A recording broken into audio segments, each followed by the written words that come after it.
ఒకసారి పరమానందయ్య గారికి సూది అవసరం వచ్చింది. ఆయన శిష్యులను పిలిచి సూది తీసుకురమ్మని చెప్పారు.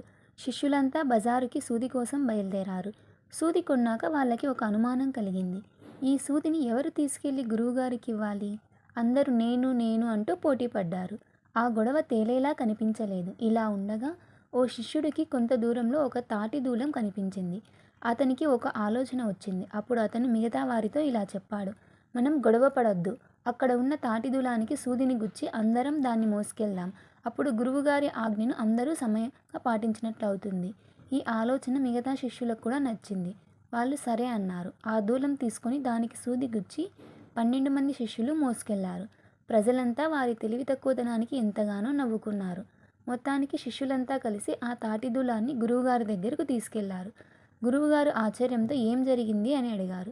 శిష్యులు జరిగిందంతా చెప్పారు. అది విని సూది కోసం తాటిమాను మోసుకొస్తారా? ఇంతకీ సూదేది అని అడిగాడు. అందరూ తాటిమానులోని సూది వెతికారు. ఎంత వెతికినా దొరకలేదు. చివరికి గురువుగారు వెతికినా దొరకలేదు. మీరు చేసిన హడావిడికి ఆ సూది కాస్త ఎక్కడో జారిపోయి ఉంటుంది. ముందు ఈ మాను తీసుకెళ్లి దాని యజమానికి ఇచ్చిరండి అని నిరుత్సాహపడ్డారు ఆ గురువుగారు.